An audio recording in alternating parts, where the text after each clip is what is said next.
Hello my friends, Touchknow here with you, out in the forest. I'm at my camp for the weekend. Just got a little work done around here. I thought I would take a little break and do some content for Mackintosh month. It's Mackintosh month on the Touchknow channel currently. Luckily I have a lot of back issues of Clan Mackintosh North America newsletters. I don't have nearly all of them with me. I went through some before I left the studio that have a few interesting points to make. I thought I could highlight some of them for some of our segments on the channel. Right, so I do want to preface this article. Back at about 2009 to about 2014, we had in New England what we called the Mackintosh Heritage Brunch. It was begun by my friend Rob Mackintosh. Rob started that, I believe. Actually, he may have taken from another. At any rate, I took it on after Rob. In about 5 years, I ran that it's a brunch at a hotel that they have every Sunday morning, and we would go there and a little function room on the side we had to ourselves, and we would just pay for ourselves for the breakfast, which was sumptuous and huge, and then we'd have a meeting and just get together and have a great chat about all things Mackintosh and Hatton as well.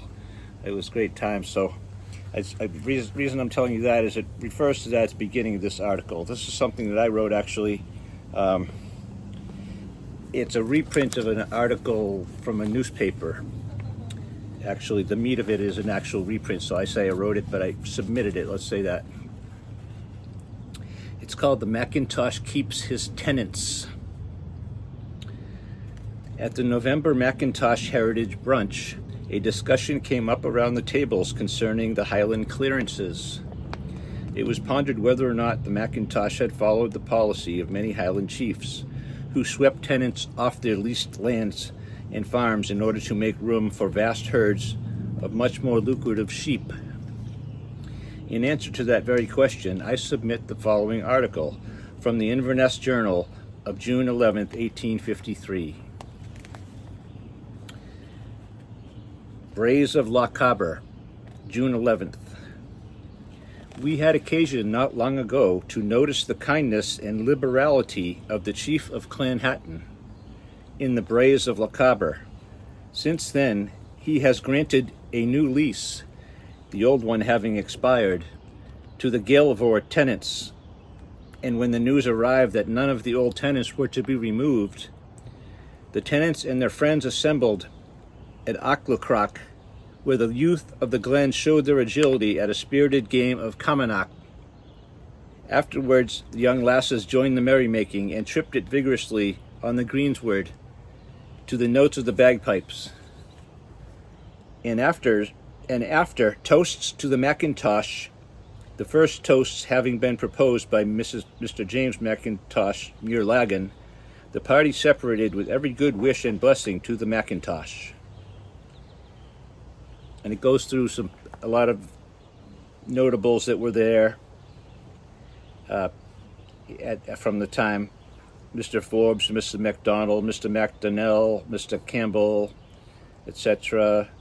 The theme of all present and will not be forgotten was that the Mackintosh has won golden opinions in this country and has given a bright example to Highland lairds, and particularly to Lochaber proprietors, in letting his lands to the old tenants and not seeking to effect clearances to convert his estate to extensive sheep walks let to one tacksman, which would be infinitely less trouble to the landlord, for we conceive that few members of a society are more useful in a Highland district than a number of substantial middle-class tenants, whom we regret to see fast disappearing from among us.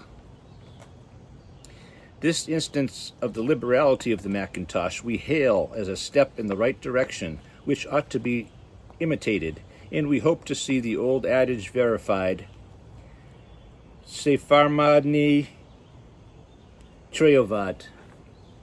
Translation, envy gets the plowing done. And I wrote a little note of my own, a sort of Gaelic keeping up with the Joneses. So I thought that was interesting at the time, and I still do, that the Mackintosh and also the Hatton Chief indeed did not remove his long-term tenants from his lands in order to convert his whole lifestyle to sheep farming, which was done by many Highland lords and chiefs at the time. It is my belief, and through my research I've seen that. This is a very touchy subject to some people, I know, but this is what I've read, and this is certainly right from a newspaper at the time, 1853, reporting that he has done something markedly different than others had been doing.